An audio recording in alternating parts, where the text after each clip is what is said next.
abandoned radio station, where swirling fire ripples all throughout the broken down concrete and overgrown weeds. We see a storm of old Kodak pictures flying in this sort of tornado-y form around June. June, right across from you, and only a few feet away, this angelic burning wheel style monster with these phantasmal hands reaching out towards the photographs. You are just recovering from a fit of blindness as a bit of magic gone wrong. We see the creature snap up one of the photographs in which we see June. What is something you were terribly allergic to as a child? Shit. Bees? Bees. Thank you. That's pretty good. As soon as they snap open the photograph, as if they're like cracking open a soda, spewing out of it this like line of various bee-like creatures, also known as bees, fly out. Bee-adjacent creatures, also known as wasps. Fly out, and they start to surround you as it pulls this like arcane weakness from your past. Excuse me. And throws her in front of you. I almost said dairy. What would have happened if I had said dairy? Well, we're never gonna find out. Continue. I guess I have to fight these bees now, huh? Yeah. I just want to collapse the building on this motherfucker. How do you do so? With magic. What is the spell you're looking for here? No, that's a good question. I guess, can I use magic to do something outside human limitations and like, I don't know. I think that's a little too strong. Punch out a beam? No? Okay. Oh, I see. Okay. That is a little bit different. That is more of like just like a big strength thing. I was gonna say if it's just bring down a building, that's a bit much. But I think the building is on fire. There's clear structural damage already from time.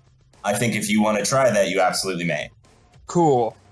Yeah, I'm going to pick up a desk and like chuck it at one of the more damaged looking areas of the building. Okay. I rolled a 6, but I get a +2 from my magic, so it's going to be a 8. Alrighty, choose a glitch. I'll take the damage. I'll let the bees hurt me. Very, very nice. You, as these bees are coming towards you, you don't take the initiative on warding them off. Instead, to take the overall long-term goal. And what does this spell look like for you? So I take out another jar. It is the sweat of a saint. I like lather up my hands in this body liquid of a holy man, and I pick up a desk and I yell out Javad Janma Tablupa, and I just like fucking chuck it like I'm an Irish person throwing a log. That's a thing Irish people do, right? Is that Scottish? Yeah, I think that's Scottish. It's Scottish. It's definitely more Scottish. That's the Highland Games, baby. Like a Scottishman chucking a log. I chuck this desk at a beam or a wall or something. All right. As the desk smashes through one of the sort of crumbling support beams, you can feel this big cake of dust, like this, as a lot of specks and whatnot come down over you. The room is getting hard to breathe in as smoke and dust now fill the space. The angel closes its hands around the photograph of you as a child with all of these like terrible bee stings and hives on your face. And as it comes around you, you can feel your body be surrounded by these bees. And you take one arm ignore armor if you had it, which I don't think you do. No. And absolutely you start having this like terrible allergic reaction. You're going to have -1 ongoing until that problem is healed. But at the same time, the building starts collapsing around you. You can watch as this angel has to like use its phantasmal hands to hold up this large fragment of the ceiling as some of its support has come away.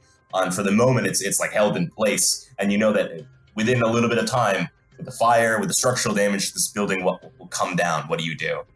I am going to level up, and I'm going to take the move Burn Everything.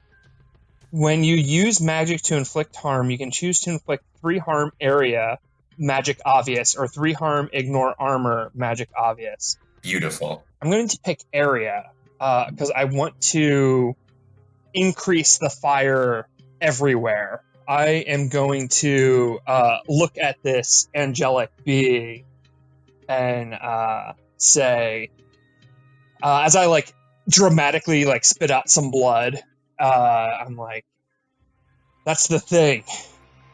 You were all always right about me. I am a monster, and you're trapped in here with me, motherfucker. And that is going to be a 7. So I just make it. Total. Yeah, it's 7 Very total. nice. Choose a glitch for me. I'll give myself another harm. Beautiful. This is your first time unleashing this level of magic around you. What happens to your body as you let loose this sort of uncontained blast? What's that thing when you open a door and a building's on fire? It's like a blowback. I like to think that I like magically am propelled backwards like fucking Cannonball from the all new X-Men. Like I just like shoot out like a rocket. Very nice. You slam out, you like throw yourself out from this twister of pictures that had been surrounding you a moment ago, and you slam right into the wall behind you. You can feel your head like this small but sickening crack on your skull as your body like convulses for a moment. The building starts to crash as we see this fire is taking up. This room is so bright now. It is almost difficult to see. It is difficult to breathe. You know, if you don't get out right now, it's over. The angel has started to like climb from this wreckage. You can see that though it is normally on fire on its own, the magic has seeped into its metal rings and it's starting to melt slightly. Its eyes have blackened and charred. What do you do? I'm going to flip it off, and I'm going to launch out a window. Alrighty, give me a little act under pressure. Oh boy. I don't think I'm good at that. Act under pressure. Oh no, I got a +1. All right. Remember, you have a -1 ongoing, so whatever it is, subtract 1. Yes, that is going to be an 8 total because I have a +1 and then a -1. All right. I'm going to choose price to pay. What is one secret James learns about you that he can use against you later? I don't think James knew that my father was a missionary. Okay. I think he probably suspected that I had some like religious trauma in my past, but I don't think he knew how directly affected I was. As you burst from the glass of this this radio station, you can it's like a classic Michael Bay. As the buildings burst out and we see the building topple, we see James is nowhere to be found as he'd been originally standing on top of the building. We see you from the smoke inhalation start to cough and sputter, and your eyes start to get dim as you're like walking out from this building. We see this great orange aurora above you in the sky, and the whole place begins to turn black. And we open again, and we're sitting in a bar booth. We look at James sitting in one side, looking at his watch, ticking it over and over and over again. He's calm, he's just calmly waiting. Then on the other side of the chair, like it's where 2 booths are next to each other, so not across from the table, but on the other side of the chair, we see June Traherne in their long coat, this like faint shimmery orange light. We see this fine glimmer over their eyes, like the Sandman has stripped their sleeping sand over their eyes. And after a moment, you're going to start coming to wakefulness. What was the magic effect you chose for big magic? I want to be able to teleport short distances with my coat.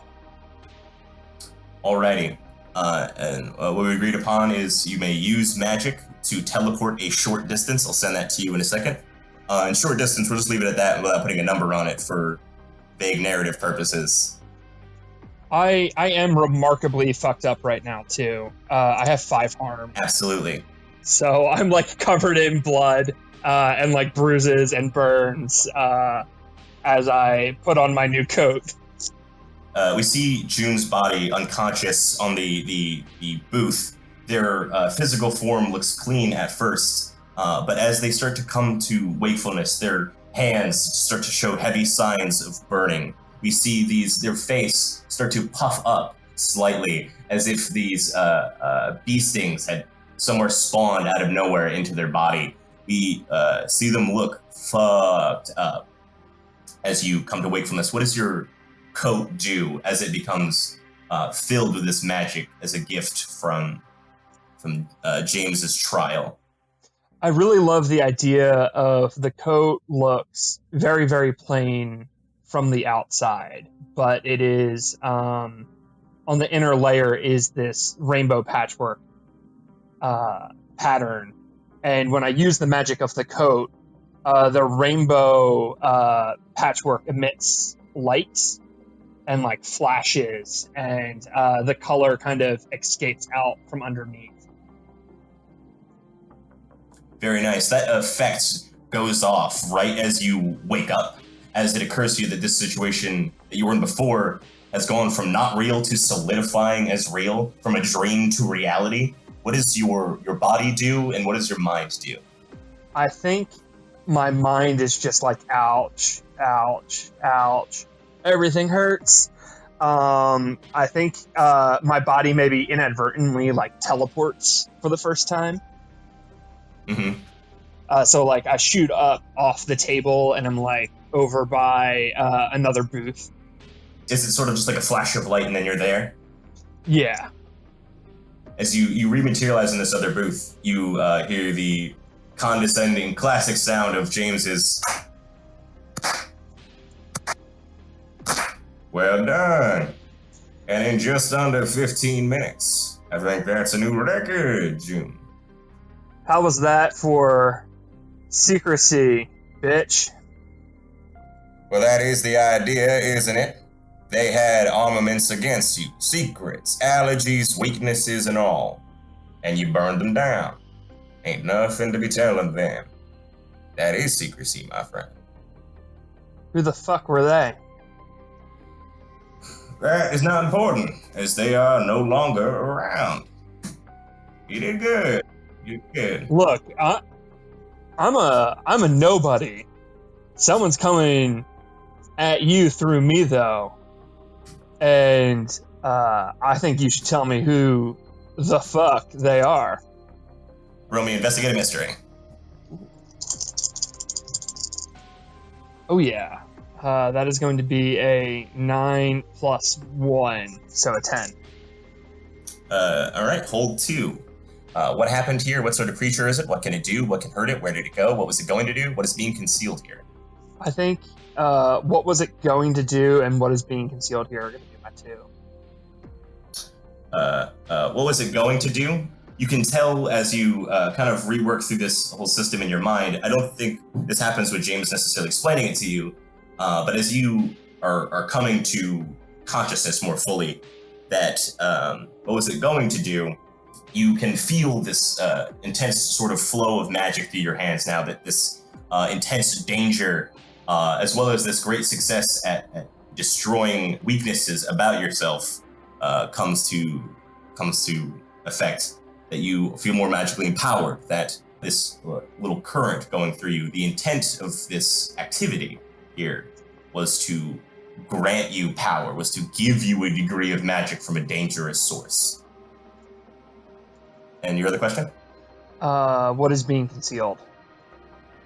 What is being concealed is that there was, James explained this to you in vague terms, but what he explains to you is just that there is no monster that he knows of that is like hunting you down or is trying to use you to get to him. And he knows that because he orchestrated this whole thing. So what is being concealed here, James has the ability to step into your dreams in this scenario, make a portion of them real, and then through that he can figure out other people's weaknesses. I don't know if you are fully aware of the fact that he's like, religious trauma, let's do something with that. But you are aware that like you created a monster from your own memories, and he has a look at that. I am going to start calling forth some of my power into my right hand. Feels good, doesn't it? You're a real fucking bastard, James. He puts his hands up in that sort of lackadaisical, like, we all know what we're doing here. We all have our things going. And look at you now. When those big, bad creatures in the night are coming, look what you can do. That's the nature of our deal.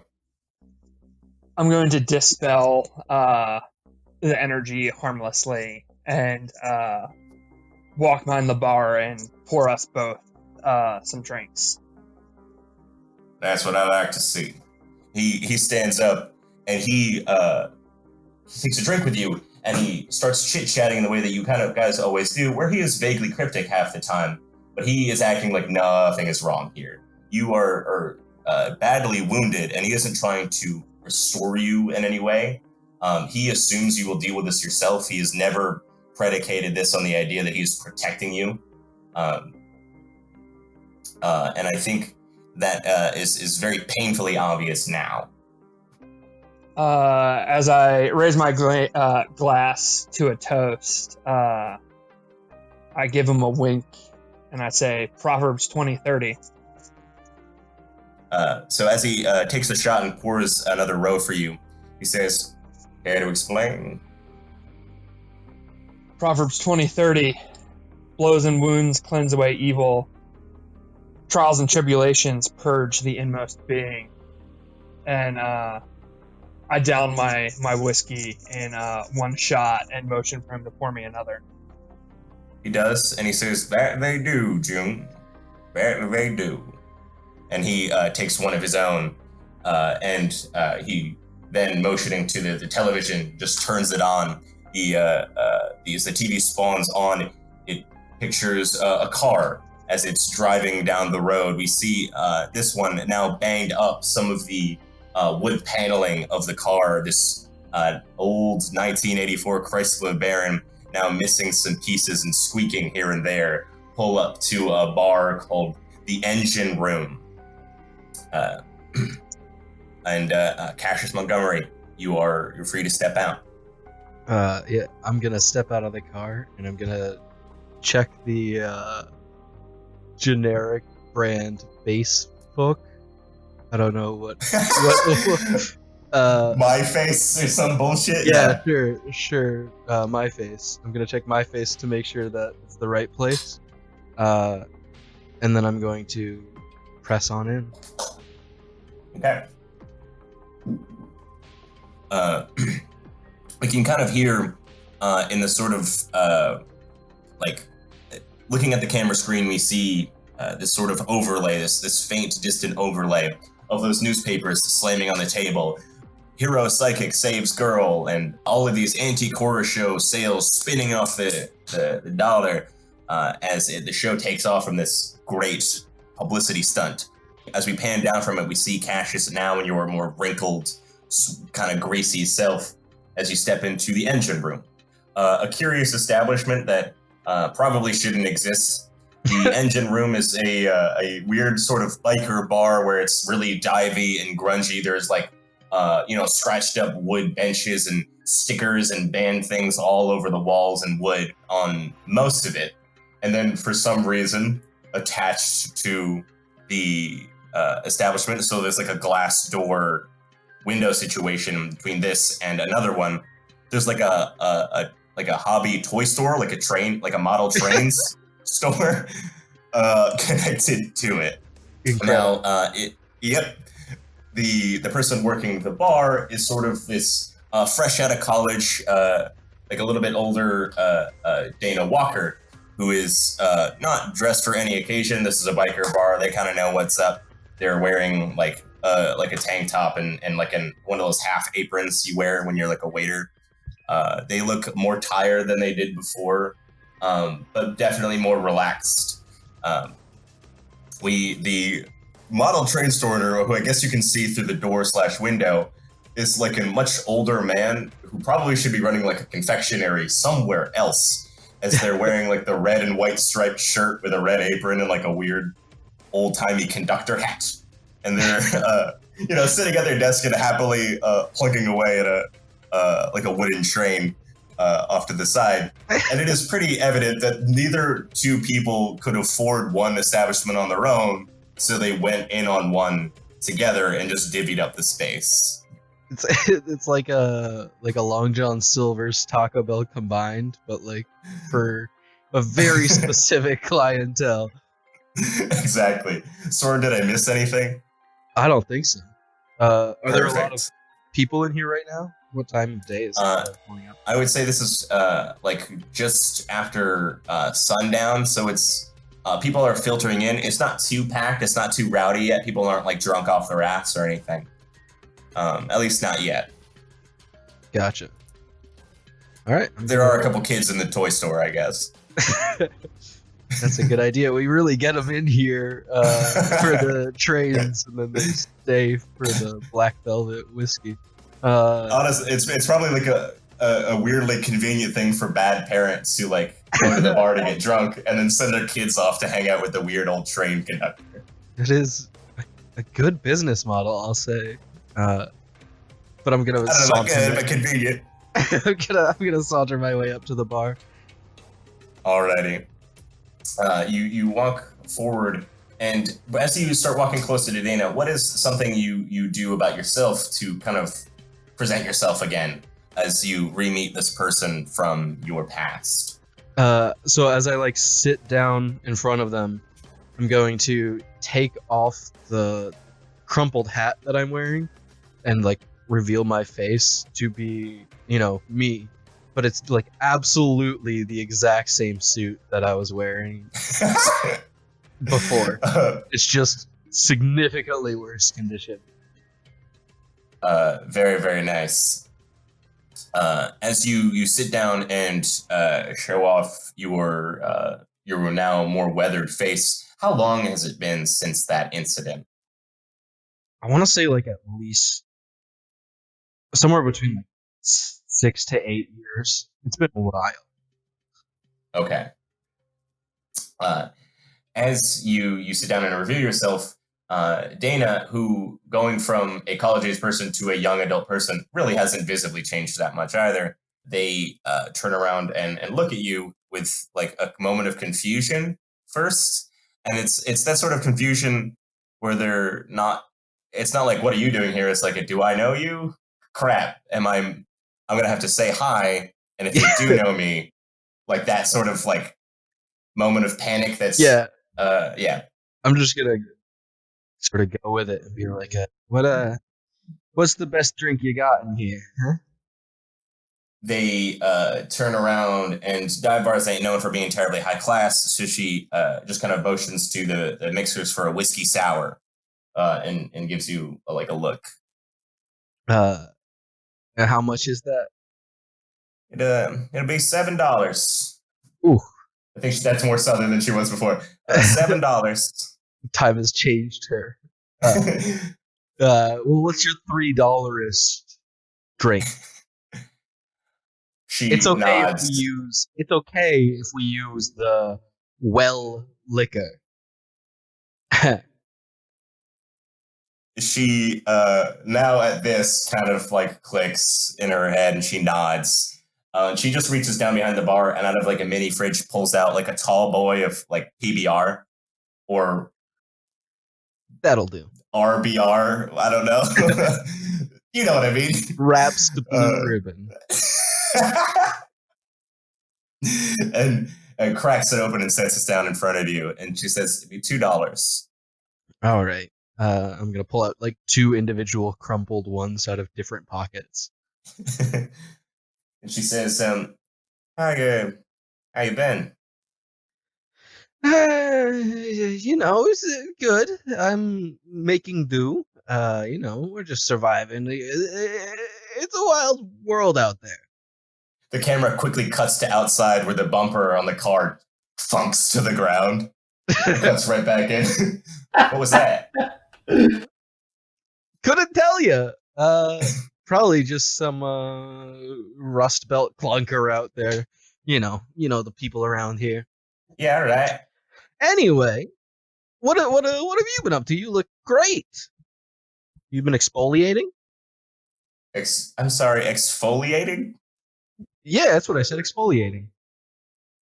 Not really.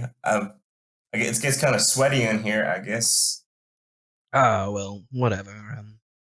What about in general? How's your life been since I saved it? You know? She does another nod. She gets the vibe of what's about to happen. My sustainability degree wasn't as sustainable as I was hoping, but we out here, we trying, Yeah. still looking. I understand that. Things don't always go as you plan, do they? Yeah. Speaking of which, what happened to you? I don't see you in your show anymore, except for like 3 a.m. reruns. Yeah, that got canceled a little while ago. There's only so Oh man. so many people willing to hand over their family heirlooms to a man with little to no training. There's only so many Oh, pieces of yeah. generational wealth that you can destroy before they take away your funding, it turns out. Yes, that makes sense. So they just ran out of stuff. You got like low ratings and everything. Can't really put Yeah. together. Nothing could really live up after the sensationalism of saving a kid in a well. That was pretty much the peak, it seems. I don't know. I thought the Weird Doll episode was pretty good. Yeah, that was That one like really threw you. That was some pretty good acting, honestly. You can kind of tell otherwise, but like in that moment, you really looked like you believed it. Yeah, it was my finest work, I'd say. Definitely don't regret doing that episode. Has not haunted me since in any other way. Yeah, right. Yeah, sure, bud. But anyway, how long you been in Constance? Since I graduated, so 3.5, 4 years, something like that. Yeah. It's just quieter, Is it now? Yeah, it's got more stuff for sure, but it's less, I don't know, annoying. Like there are fewer people in Roseway, but they're louder. Yeah. Well, What are you? I don't know. What are you doing in Constance? Well, I'm sorry, I cut you off. Yeah. No, it's a polite conversation we're having here. We're allowed to cut each other off. It's okay. Sure. I'm just passing through, really. It's funny you mentioned the Saul episode. That was kind of a turning point for me. Kind of. Really, the doll was your awakening? Yeah, well, you never really know what door is the wrong door to open until you open it, and then really. Yeah, looking at you, college. Oh yeah, college is definitely a good equivalency to the doll that has haunted me for many, many days. I thought you said didn't haunt you. I was lying. Oh man. Oh shit. I'm sorry. Do you mean like you're getting nightmares? I'm sorry. That was mean. Yeah, something like that. Anyway. Yeah, all right. I mean, it really was really weird, huh? It was a very strange doll, and continues to be a very strange doll the more that I learn about it. Okay. It still comes up on occasion, and I'm kind of trying to figure out what it is and why it's been affecting me the way that it is. And that brought me here. I know what they say about bartenders, Cascius, but they ain't no therapists. You can drink, and I'll talk Look, to I you. need a place to stay. Do you have a couch? Let's get down to the bottom line. I need a couch to stay on. I understand you got other customers, so I'll just get right to it. She had been bracing for that moment and had maybe trying to talk you away from it this whole time. Roll me a manipulated person and go ahead and add 1 because you saved her life in the past. Oh, goodness. Well, that's a 4 on the dice plus, so that's going to be a 7 in total. Okay, so on a 7 and 9, they'll do what you ask, which is give you a place to crash for a little while, but only if you do something right now to show you mean it. Oh, goodness. So you have to prove to her how destitute you are, or something similar along that vein. Oh, my goodness. I'm going to pull out of my pockets, actually, as a means of showing that I mean it, essentially, that I mean that I'm on some kind of like spiritual journey. I'm going to take out all the brochures of the weird different cults that I've visited in the recent times, and like Go all ahead of and their throw me the name of one of those. the Children of the Elder Bunny. Alrighty. She takes the pamphlets and gives it a look. She gives you a look. She folds to the next one, looks back at you, and gives this like kind of raised eyebrow. Really? Look, I mean, you can knock them, but they've got some pretty ideas about connectedness and getting down to your carrot roots. I didn't really, they lost me with the carrot part, but I thought some of the language was quite nice. All right. To be honest, Cascius, I didn't really peg you as a person to like get into the scams in that way, like fall for shit. Well, I guess, if you're really falling on some hard times here, I guess I could let you crash the place for a little while. How long are you thinking? You just until you like get a job? You want me to help you find a job? I think I'll be here for a little bit. I have an idea of what I'm gonna do. I met these people. Oh, that's nice. Yeah, and either they're gonna be themselves the sucker, or maybe they know a sucker, or I just get the idea that there's gonna be some stupid people in the future. She leans back and rolls her eyes. Well, look, we all have our ways of coping and living. Why don't you just be like one of those Verizon guys or Verizon guys who sells things to people? I don't think I could do that just with any self-respect. I'd much rather steal. There's another thud outside from your car. You'd much rather steal. Okay. Look, if I wanted a stable job, there's a position on a boat somewhere that would happily take me, but I am past that life. All right. Have you mentioned the lobster thing to her before? I think perhaps in the same way I have to the others, in this like vague allusion to like a time past. And she like we can see like the sort of math going across in her head, and like one of the symbols is just a lobster. She looks at you and goes, yeah, all right. And look, if you need rent, I'm sure I can find some money. I'm not trying to stay here just to rip people off. All right, I'm not really looking for like dirty money, Cascius. It's not gonna be. It won't be dirty. All right. Look, I got a kid. I saved, and you have I'm just a kid? trying to. No, I found a kid. He was in the swamp, and I found him, and we saved him, and I should be getting some reward money from that. Hopefully, I just gotta find a way to explain it where it doesn't sound like I am in some way involved. Oh, okay. This is not a good argument for you letting me stay in your house. This is really. I noticed that. Yeah, you're talking about the Jude kid, right? Yeah. You found him? Well, don't tell nobody. But I had a part. You don't want to let people know that you're a hero again? And yeah, that went so well for me last time. I didn't. Oh, no pun intended. Mm-hmm. All right. Look, Well, we can talk more about it later. Attention is not something that seems to go well with me. So, Suppose that's true, huh? yeah. All right. Well, I guess if any law folk are coming around looking for you, I can steer them the other way. Oh, yeah, if anyone asks you about, like, a $50 robbery at the community center, just, tell them you don't know anything. She purses her lips. Okay.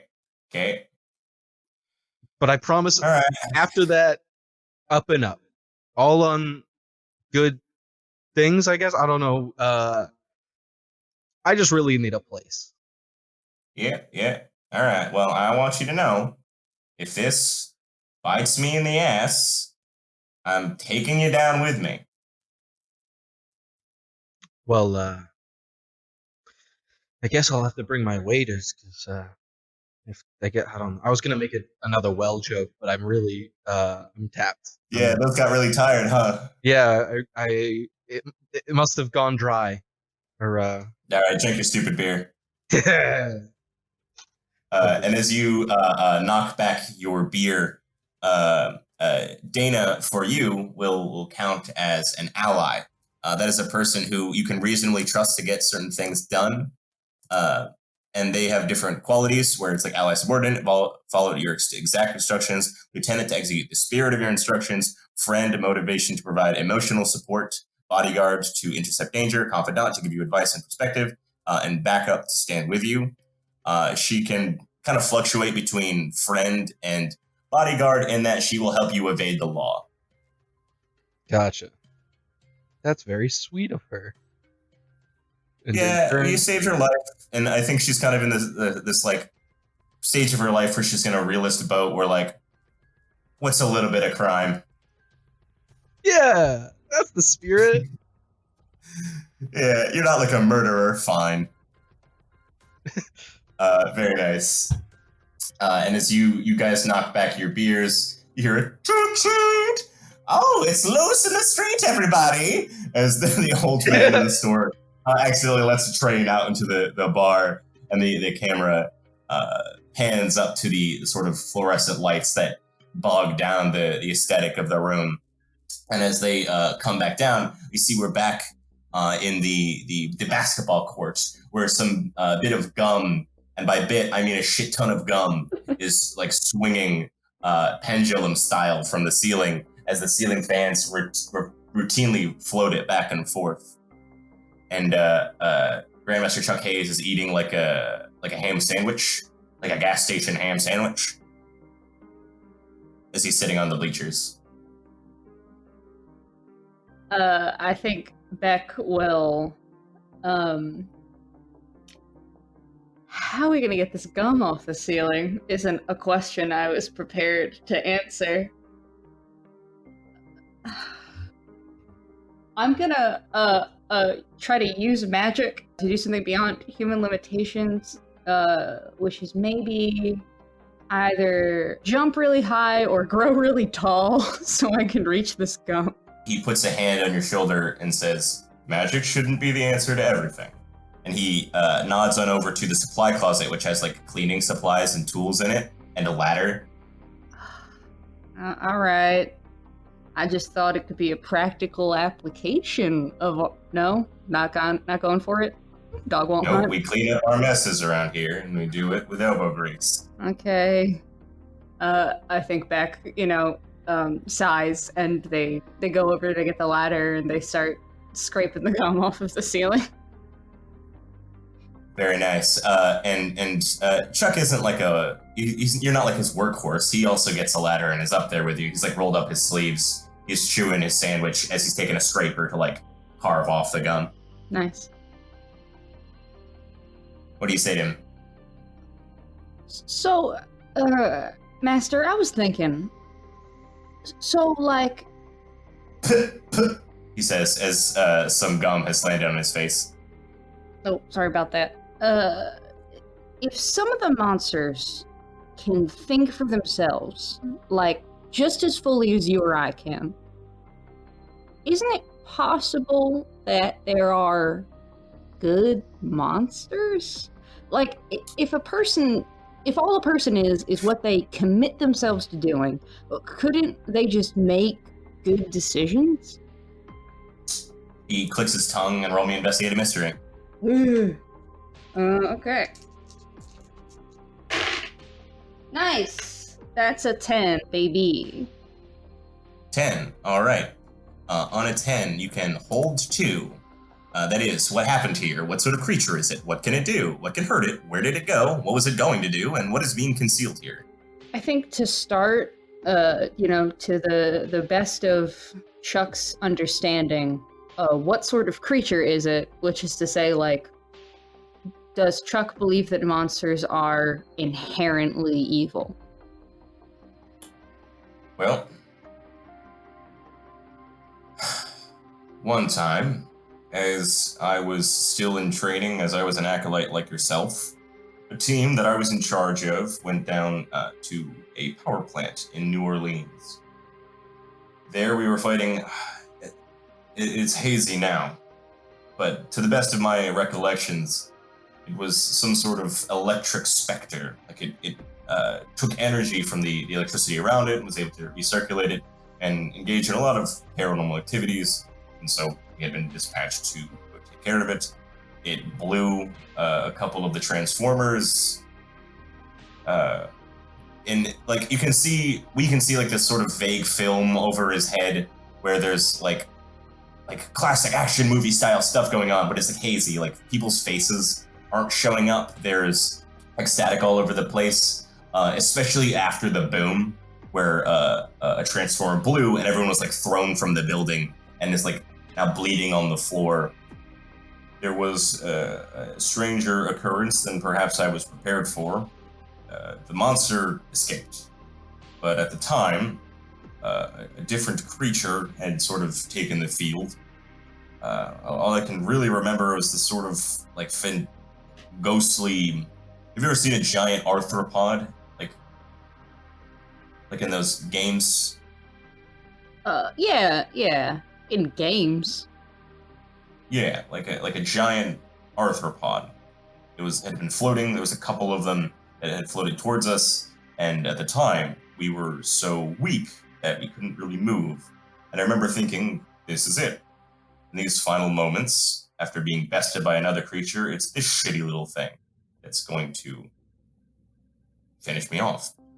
And as it sat there on my body, I started to feel better. I had a lot of burned skin on me, and it would sit on those spots, and the skin would be removed. The burnt skin, that is. I still had the regular one, I guess. And there was, burned tissue and whatnot, but I felt better, and I was able to stand again. We captured one, and after a little bit of research, we had figured out that the thing fed on dead cells, so it would eat just decaying things and pain. If you pricked yourself with a needle, it would come towards you. It was incentivized by that. Does that mean that it was actively trying to heal us? I don't think so. But at the very least, I know that not every creature out there is evil. I am of the mindset that it's very likely that monsters out there, that there must be plenty of them that just want to be left alone, or that if left to their own devices will do no harm.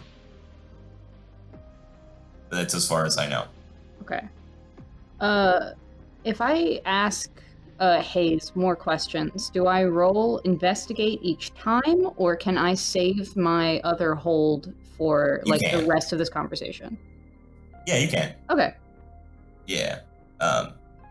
So, yeah. Like... Smaller questions you can just answer, but things that feel like a big dig, you have to spend a hold on. Okay. So, how can I tell a monster from a person? Like, if they're sneaky, is there a consistent tell, like a different internal body temperature, or perpetually dilated pupils, or they can't say the word Clementine or something? I have yet to run into a creature that couldn't say a word that just hadn't been taught. But usually you will encounter something strange. It may not always be perceptible like you're hoping, but more often than not, monsters and magic are accompanied by outages and things like cell phones or radios, in the way that, we've already gone over, that communication just seems to break down. Even things like emails, that new thing is going down. There will always be something, sure. Okay. If you have higher tech, which regrettably we do not, and he kind of looks over at like his spell books sitting in like reusable grocery bags, then we might have been able to formalize something along those lines and perform more studies. But since now, what is it, in 200 years, we just haven't had the means. Okay. So, one more question. Can a person become a monster, like vampire or werewolf styles? You're gonna have to spend another hold on that one. Oh, for sure.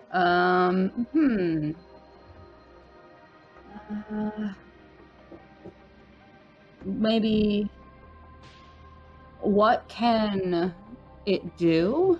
Like, do monsters have a transforming ability where they can, like, Sure. infect or change people?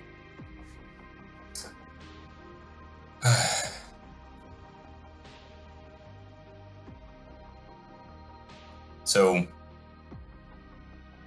the reason we don't have a lot of the things we do now, we don't know which one, because there were two within the span of 12 years, and information gets lost over time, but one of the two Great New Orleans fires. I am fairly certain, but again, a lot of our records were lost at the time, that our sect, the larger mass of the bulwark, was decimated in that fire because we made attempts at allyship with creatures. We made attempts that perhaps they knew something, or they could provide us something that would make us more formidable or capable of taking down darker, more evil monsters, and something real bad happened. They deceived us. Someone lost it. Someone misunderstood what we were trying to do. Something. And I believe that the Beacon are the descendants of that thing. Yeah. What? The Beacon is just a splinter group of the Bulwark? I am fairly certain. A lot of our ideals, if you listen, match up. It's just how we're going about handling it. Well, fuck yeah, man, we came first. He gives like a sort of proud smile, but like, it's a bad thing they exist, and he like clicks his tongue.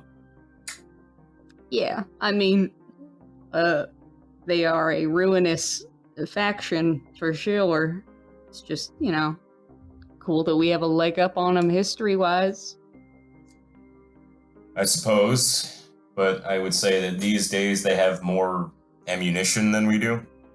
What are you talking about, baby? Got all that ammunition you need right here. And then a giant splatter of gum falls on her hair. He smiles that like fond sort of paternal smile, and he like scrapes the last bit of gum off into like a bucket and helps you get down, and he starts like picking the gum out of your hair. These people within the Beacon, either they know how to locate entities, monsters, whatever you want to call them, or they know how to make them. They don't do it often. Don't know how. And he's like, stretches like one big gunk, and it definitely super hurts as he kind of brute forces it out of your hair. There's like a snap. Oh. It isn't your hair coming out, but it is the gum, and it does suck. Mm-hmm. I think it is easiest with monsters that traditionally are infectious, like were creatures and whatnot. Who knows? I know that there are definitely monsters out there that were once human, but I've never heard of that process getting reversed. Oh, okay. Yikes. So, like, if you get got, it's all over? I think there might be a way to stem the process. For example, if they start it and you are midway through, maybe you can stop midway through. I don't know. I've only ever seen the beginning and the end. I think we see over Beck's head, her imagination, and it's like a Pokemon trying to evolve, and when you spam the B button so that they can't get to the next stage. And she just nods, like, very solemnly, like, yeah, I understand. I get it. This makes perfect sense to me. I'm glad you're so well thought out on this. I appreciate your understanding. Yeah. I just wanted to say, and I know I've said it a couple times now, but I'm proud of you. You're active. You're doing the good work. As our last thing I wanted to get started with today, he places like a rook, like from a chess set, in the middle of a board, and there are he has like several boxes of like matchsticks, and you can feel free to talk as he's kind of setting stuff out. Mm-hmm. Is it like a chessboard? Yeah. Do we regularly like play chess, or is this something completely new? You definitely don't play chess, and he doesn't look like he's gearing up for chess. Yeah. He only set down the rook. Okay. I'm more of a checkers kind of gal, admittedly. Structure and discipline. Beck Tui. There's discipline in checkers. He sets down a match on the bottom end of the stick so that it's standing straight up like a tree on one of the squares of the board. Patience in all things. And he motions for you to do the same. And you know that it's another one of his like dumb ass rituals where it takes 9,000 years. It requires like mind-numbing task taking. I think Beck scrapes a small globule of gum out of her hair and sticks it to the underside of the match, and then just sticks it to the board. Ingenuity is also respectable, but tradition dictates we do this right. And he takes the match off. Okay. And then Beck, arduously tries to get it to stay up straight, but it'll definitely fall like a good handful of times. What matters more here is that you take the time to do it. And I think this process takes like 30 to 40 minutes, as you have to like set up a matchstick on each of the the square blocks, like the platforms on the chessboard. It's a lot of them without knocking any of the others over. And then like by the end of this, we summon a big cool sword or something, right? Like, what's the payoff? He holds a bottle of gin and says, the fun part. And he holds out a lighter. Light them all at once. Okay. I'm gonna light the matches. Give me a little act under pressure, baby. Oh, okay. Oh, that's a 6. A 6. Alrighty. Then I'm going to take a hard move against you, as you, unless you want to use luck or something. No. Alrighty. As you blow out this blast of fire, you had set up is that a lot of magic in the bulwark is this absurdly time-consuming, specific arrangement of materials, of sigils and symbols and all those things. And when you take your initial chug of the alcohol, it sucks so bad that you like have this knee-jerk reaction to blow it in this not controlled spit, and you end up setting a little bit of the room, the mat, him, and yourself on fire, and you take a harm, and so does he. Fuck. As you are now top, and he says re-rack as he puts himself out. Ugh. Okay. Sorry about that. Control. You know when something is about to be harsh, especially liquor. You must brace for it, or prepare in a different way. Okay. Can we use liquor that tastes better?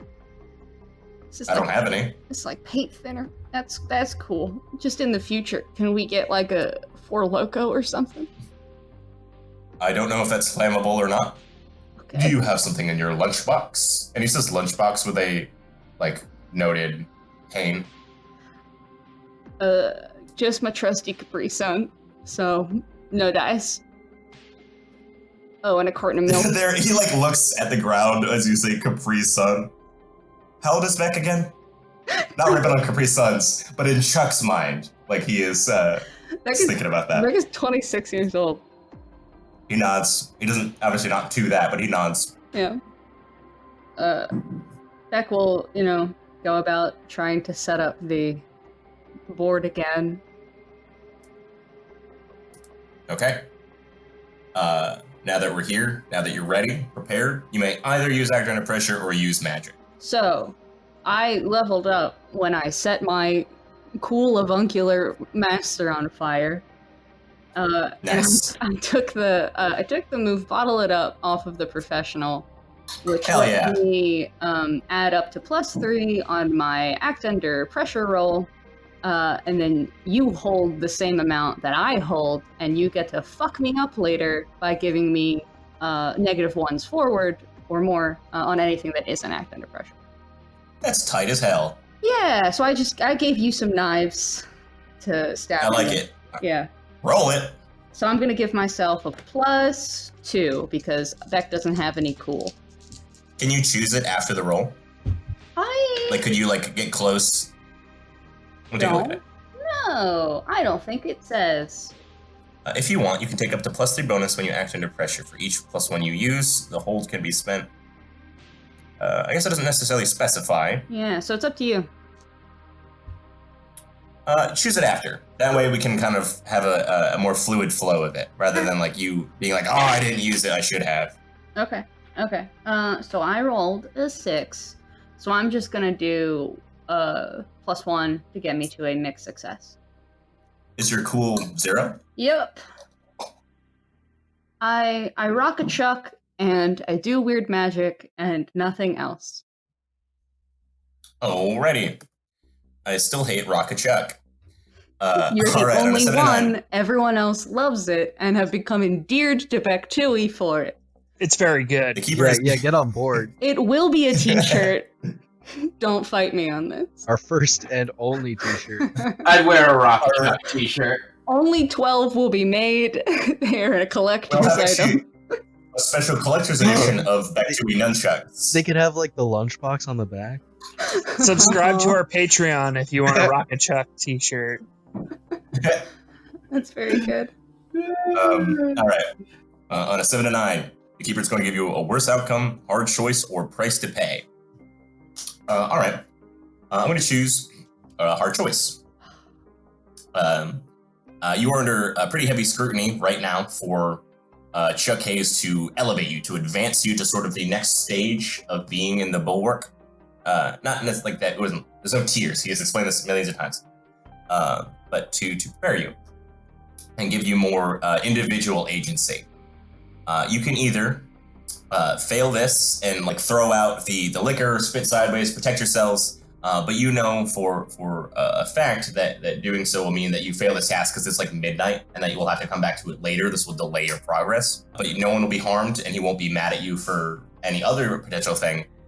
Or you can breathe in this concoction on accident and actually like suck some fire into your mouth. This is magic, so it doesn't need to obey physics, haha.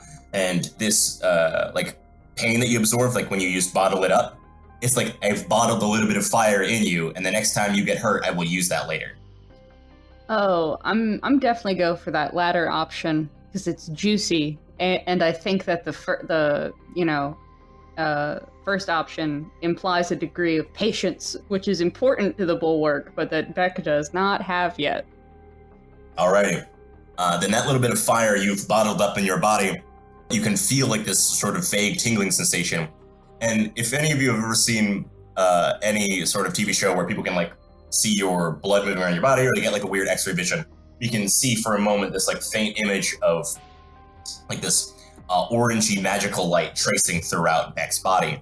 But as you do this, as you release this fire across all of the matches, they alight in a very distinct castle-like pattern. And you recall that a lot of the Bulwark's magic, though very, very specific, is potent because it has so many years of little adjustments, little tiny experiments that have resulted in very strong, productive, safe magic.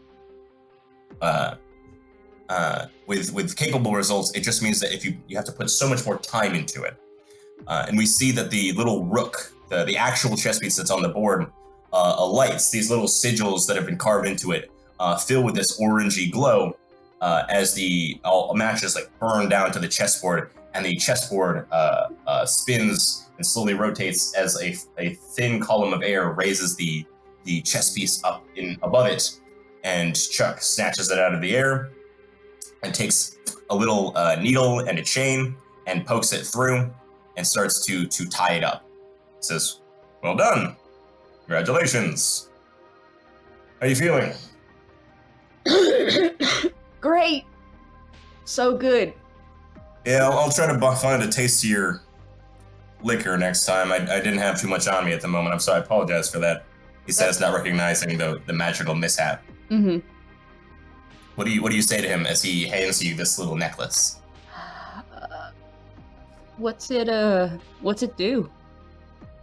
Well, Acolyte, I believe you're ready for the next stage. There is another tier.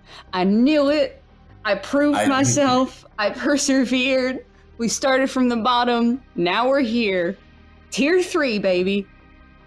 There are no tiers. I'm just saying I trust you to act as an independent agent now, more than just like reconnaissance.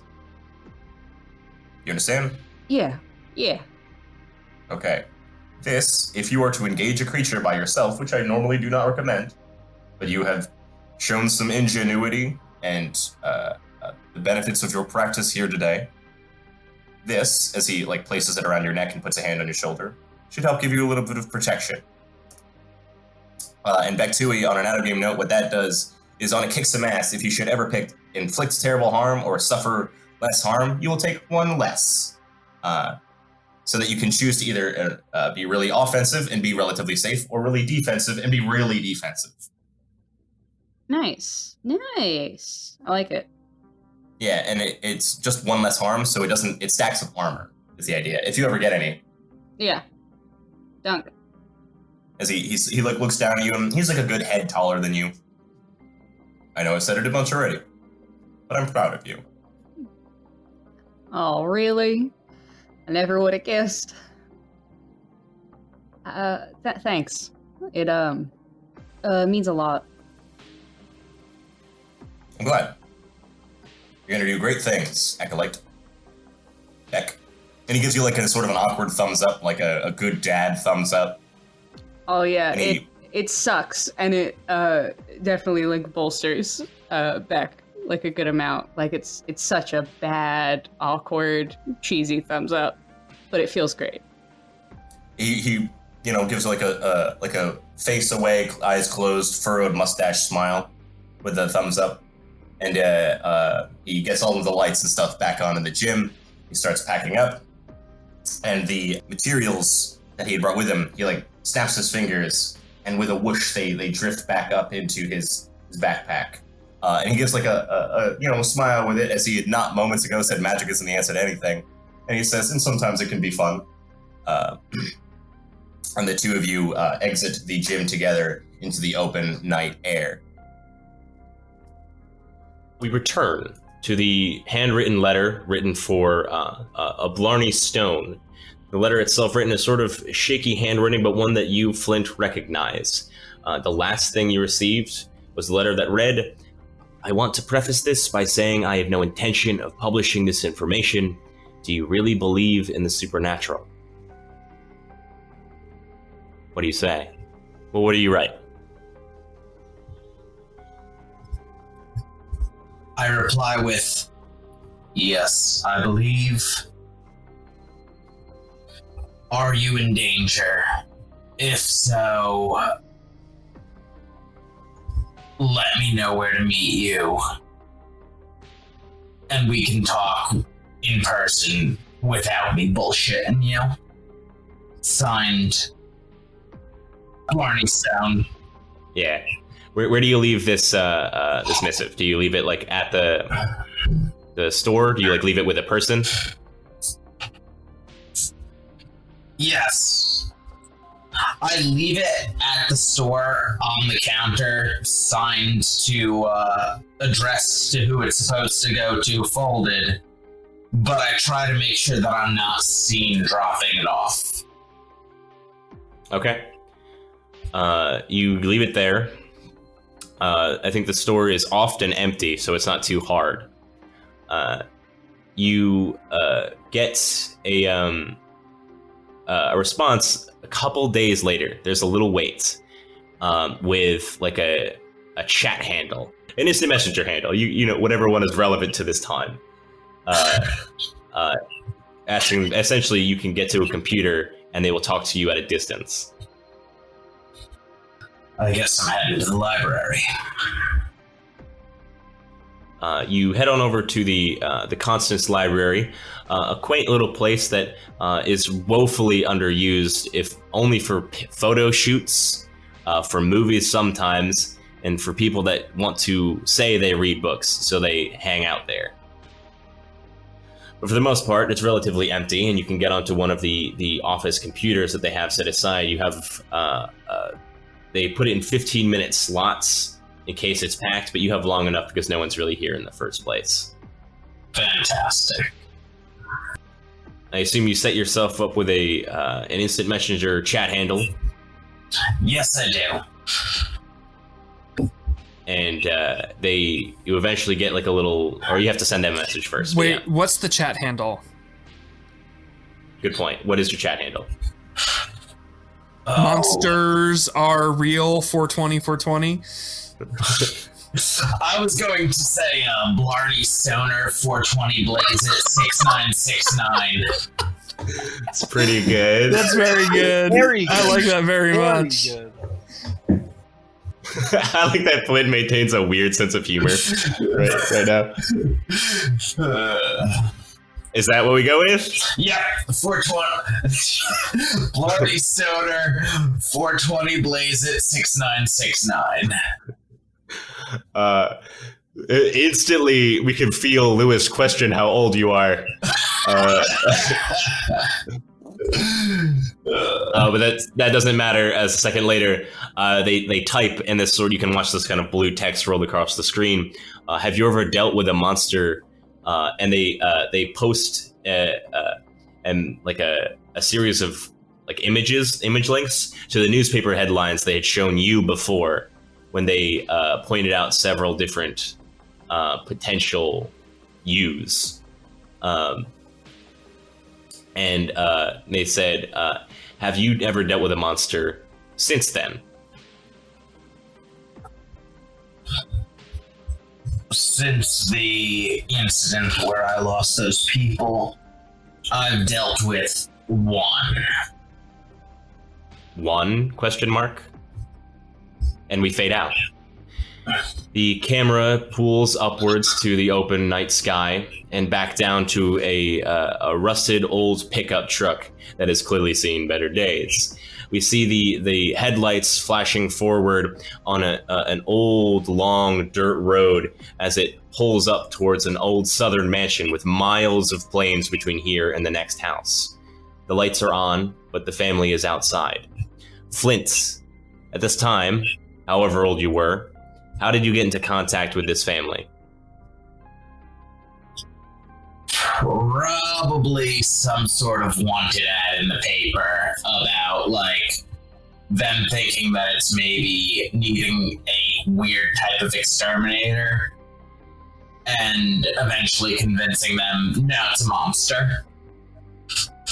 I think they have brought in, like, priests to expel whatever ghosts they've had, and that hasn't seemed to do anything. We've seen the wanted ad. They're like, we thought maybe it was like pests or something destroying our furniture, and we can't find anything. We've left out rat poison. We thought maybe it was like a ghost or something, implying that they are people who are willing to believe in supernatural. They brought in a priest to deal with it, and nothing has happened, and you reached out. We see them standing outside it's like a mother, a father, and a younger daughter, and they are like all in blankets. They're sitting outside their truck, and the parents both have like a hunting rifle. They don't have like big fuck you guns, but they have something, and they're standing outside like nervous, kind of waiting around for when you show up. What do you do? I pull up and get out of my truck. I'll wave to them. What do you look like at this point in your life? Let's see here. This was about 15 years ago. So because of Flint's nebulous old man energy, he looks still old, but not completely. His beard's shorter, his hair's probably shorter. Still wearing the same exact trucker hat as he is now, but it has much less tears in it. Mm-hmm. They like pipe up and they you don't look, I think, homeless at this point. So I think these richer folk try to shoo you away, but they do say like, "Are you the exterminator?" Yes, I am.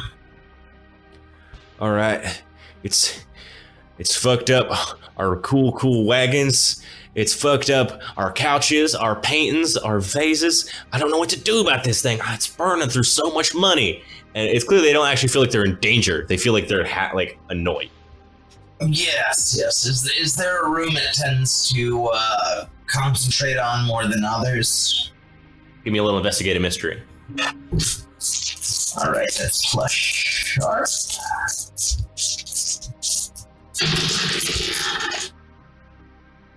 That is an 11 plus 3, so 14.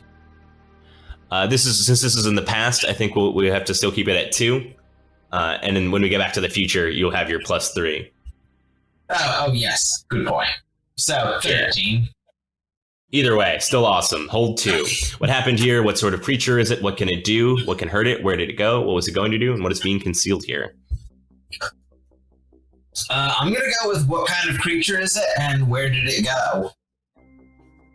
For the most part, as time has gone on and they've become more increasingly aware of it, they sit there and as they explain to you, I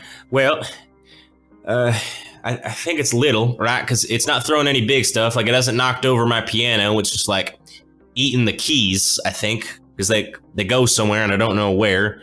And they find like little key bits. So it's probably a little smaller.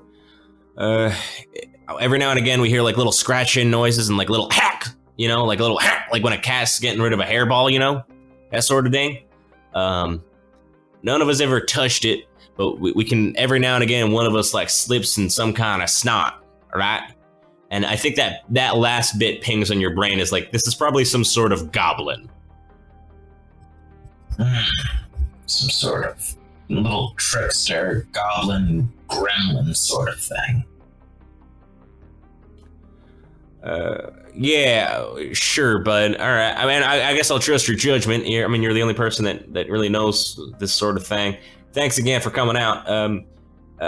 Where does it like to hang out for the most part? It's kind of been hiding in, I think, the wine cellar because now it's all mush at this point. All right, I'm gonna go take a look at the wine cellar, and then I'm gonna want to look at the places that it's played its little tricks, so to speak, destroyed your property. Yeah, sure, thanks. And I grab a shovel from the back of my pickup truck, and I start walking down to the wine cellar. I think one of them calls out, do you think you'll have to dig to find it?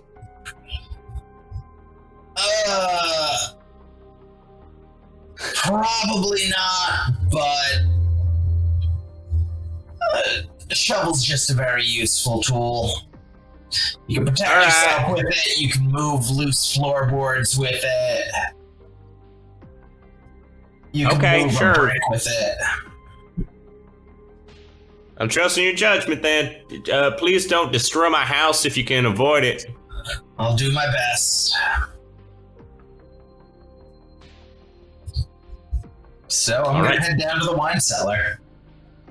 The house is kind of exactly what you'd expect. Like it's a lot of like richer folk tend towards minimalism, white walls, things like that, and they have like a nice piano, pictures of themselves and their family everywhere, and they you head on down to the wine cellar, which is less finished. Like they're probably still in the act of finishing it, so it's exposed concrete, it's like kind of the gray stony walls as you stand.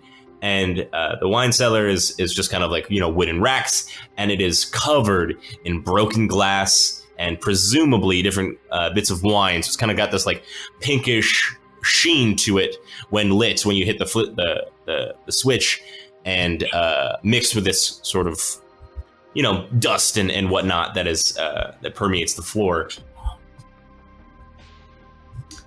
And as far as you can see, you're alone, save for the floor of broken glass.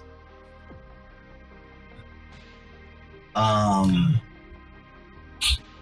going to start checking piles of broken glass, corners, and most specifically, any intact-looking wine casks. Okay, sure. Go ahead and give me another investigative mystery here. All right. Or read about a situation, either one. They're both sharp.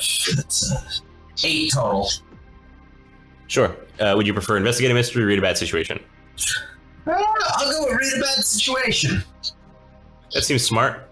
On an 8, hold 1. What's my best way in? What's my best way out? Are there any dangers we haven't noticed? What's the biggest threat? What's the most vulnerable to me? And what's the best way to protect the victims? If you act on the answers, you get +1 ongoing when the information is relevant. What's the biggest danger I haven't noticed? Are there any dangers we haven't noticed, or what's the biggest threat? Those are 2 separate questions. Yeah, sorry. Are there any dangers I haven't noticed? Absolutely. As you start peering around and kind of like tiptoeing around all this broken glass, you hear like a little shush as glass shifts. And at that moment, it clicks in your head that you remember that humans, for the most part, can't see monsters until they have done something to affect their perceptions. And you have yet to do that. So you're kind of sitting there. The paranoia is helping. The knowledge that something is there is helping. Your senses are attuned to movement, and you can kind of hear glass moving around you. There is a threat right around you now. When you are surrounded by broken glass, and you cannot see it, what do you do? Do I see any intact bottles of wine? Yeah, for sure. Cool. I'm going to grab one, open it, and chug as much as I can. To do this before it can hurt you, or before you something accidentally happen, roll me act under pressure, because you have to chug a full bottle of wine as fast as you can. Excellent. That is also plus sharp for me because of I've read about this sort of thing. Mm-hmm. Thank God it is plus sharp, because that is only a 6, which would be once again brought up to 8. All right. The keeper is going to give you a worst outcome, hard choice, or price to pay. I'm going to go with worst outcome. So as soon as you imbibe this serious amount of wine, that's a lot of liquid in your belly, and it's a lot to take in all at once. And you're kind of like a lanky dude, if I recall correctly. Right? Yes. Your senses come alive for a moment as you can feel yourself start attuning to the monster around you, that it's somewhere within the room, but at the same time your vision is blurry. And I'm going to say that you have a -1 to sight-related activities for at least a couple minutes as your body adjusts. I want to know what, literary source Flint is drawing upon when he's like, I've read about this sort of thing. So How you to ever see that? You ever see that cartoon where it's based off a Twilight Zone episode where there's the gremlin ripping up the plane? Yeah. That's the literary source. Pretty good. I was gonna guess the labyrinth. Oh, see, because I was David picturing something Bowie much more labyrinth? direct towards like chugging of like the mechanics of how to hold your throat while chugging so that you could more effectively do it. I was like, oh man, Flint must be really fun at parties, dude. He went to college and was on a football team. His username is Blarney Stoner 4206969. Like, you better be good at parties. Oh, that's false advertising. That's contraption.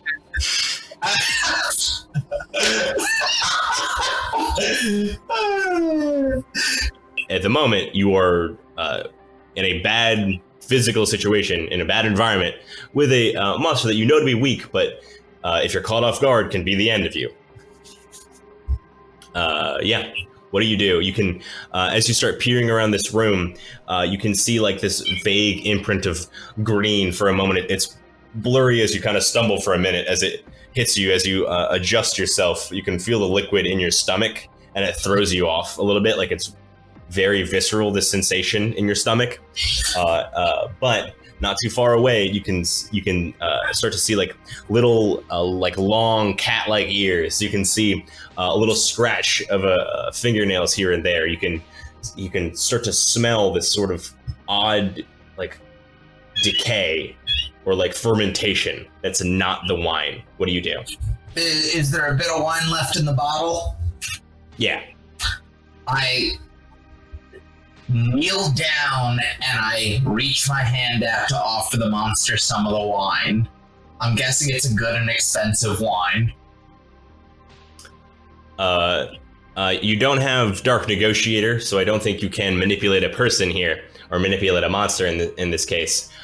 So I think what happens is there's a moment you're posturing out to offer the wine, and then an instant later, you can feel these like long claws holding onto your thumb, your pinky, your middle finger, and like wrenching your hand back. You don't take a harm, but you can feel this creature on your body at an instant. And now that it's close to you, get a much clearer view. It's this like misshapen, almost toad-like figure, as it's got this bulbous central body and stick-like arms and fingers that, when all put together, have like a solidified talon, but each on their own is more like cat claws, and this like oblong face where its mouth takes up a large portion of it, maybe a little over 40 to 50%, and this long, crooked, witch-like nose, and these globular yellow eyes sitting up top.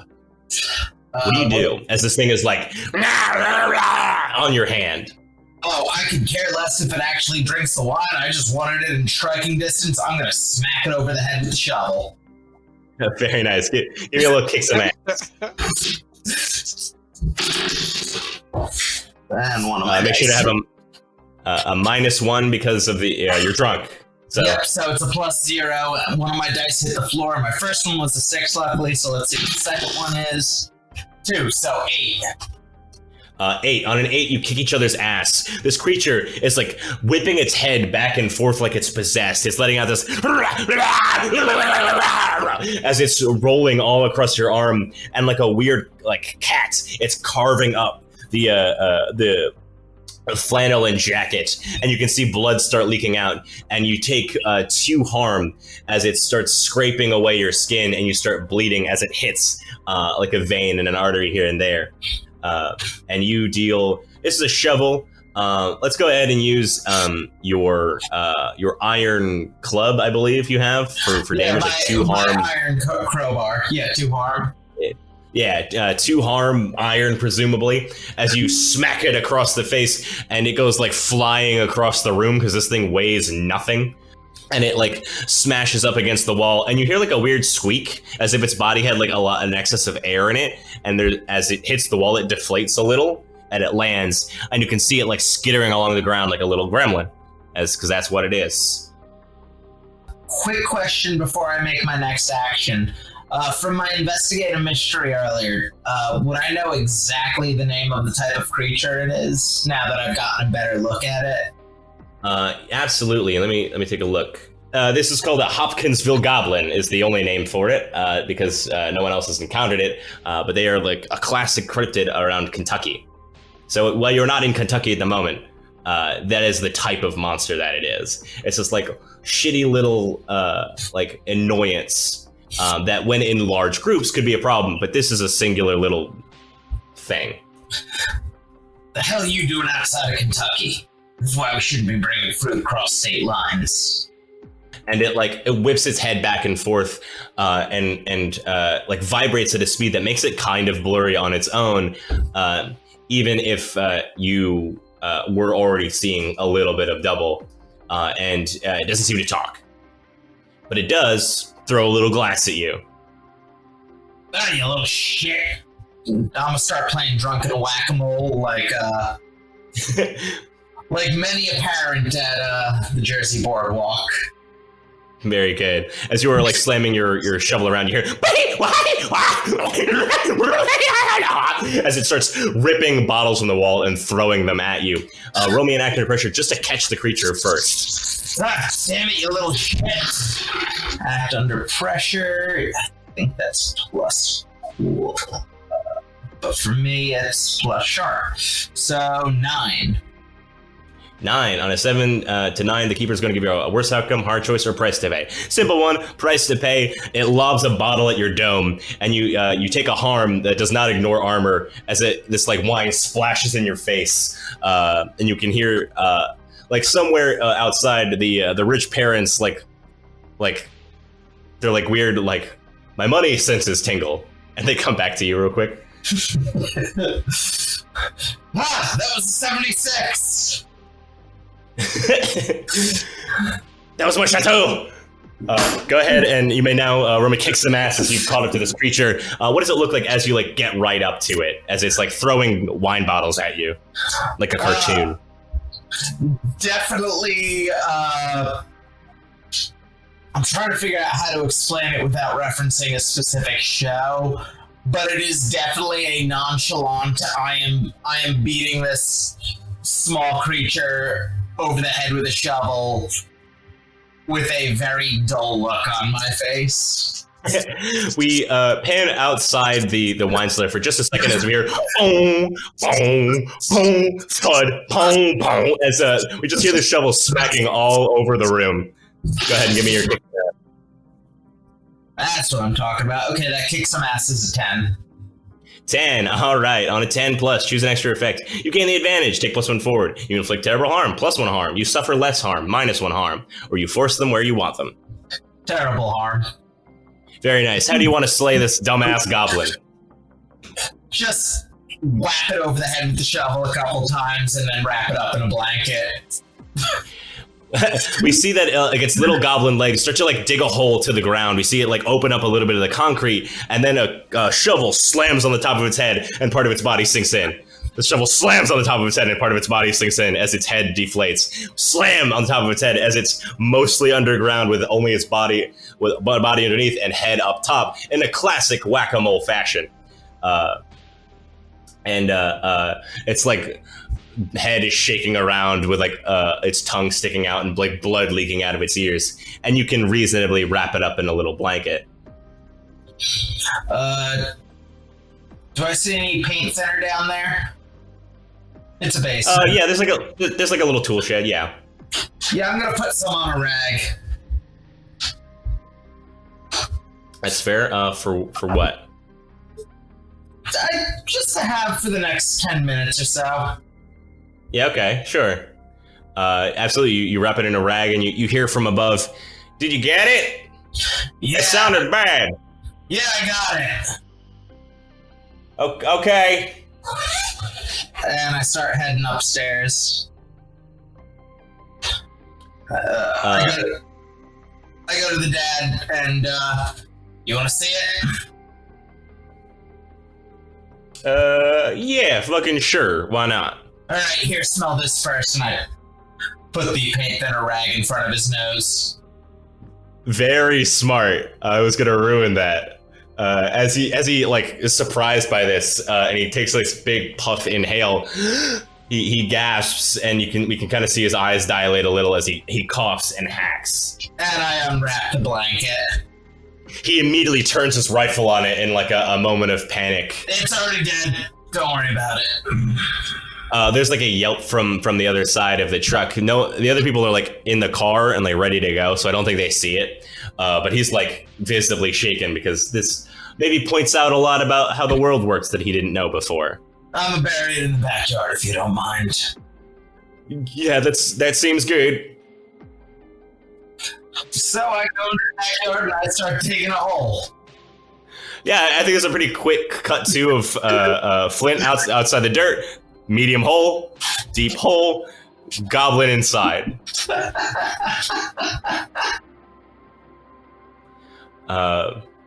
And as you throw the last pile of dirt, and the guy writes you a check, what is the last thing you do here with them? Do you try to explain things to them? Do you just believe like a cool guy? Can you make that out to cash? I don't have a bank account. Cool. They write cash, and they slip it to you, and you head on your way. And there's the immediate, the camera quickly jumps to saying, was it really that easy? I mean, it was a goblin, so in that situation, yes. But it's not always going to be like that. No. Usually it's not. Do you always have to drink to see him? An impairment helps you see them. Normally, you can only catch these out of the corner of your eye. But that makes sense. Impairing yourself loosens things. It makes you able to see them better. That's why I brought the paint thinner up when I wanted to give the dad proof. I did think that was weird. I thought you were trying to like drug him to steal some money or something. I don't know. No, I just needed to impair him for him to be able to see the proof. Oh, okay. That makes sense. There's like a long pause. Can we meet again tomorrow? Absolutely. All right, same place, same time. They just mean in the chat log. Yeah, sounds good. There's a day that passes, and you go back same time, and they're late. You sit there. How long does Flint kind of sit there waiting for? 6 to 7 hours. Holy shit. Yeah, I think like 4 to 5 pass. Like there's a long enough time where like reasonably you should assume this kid's not coming. And at this point, the library is about to close. It's like 10 p.m., 11 p.m. It's dark outside, and they don't want to usher you out. They kind of feel for you as they. I'm waiting for my like, pen pal. They nod. Okay. And they get like one message the whole time. I'll get back to you. I'm so sorry. I'm so sorry. Are you safe? I think so. And time passes on. They let you know they get back to you. They get you an occasional message that says, I'm okay. Don't worry. I'm okay. Don't worry. And until we reach the modern day, we reach the date on the clock in the computer ticks forward in sort of rapid effect. It skips the 2 days where you were fighting the Beldam, and it comes to this day, and you get a new message after waiting for a little while. It says, I've been having bad dreams lately. Is that a bad sign? It can be. Murky water, blood, a lot of dead fish. There are creatures that can affect the subconscious. I think I did something bad. What did you do? I think I did something bad. real bad. I give them the address to my storage shelter. I tell them the passcode is 6969. Nothing can get in there to get them. 6969. There's a pause. They wait. They say, "Okay. I'm sorry." They type, "I was on a beach. I think I stole a motorboat and crashed it? Question mark. I don't know. I don't remember. Can I meet you at this base headquarters, whatever it is?" Yes. Thank you. And they cut out. You get the chat handle is logged off. And what do you do? I start heading to there, but on the way, I would like to stop at June's bar.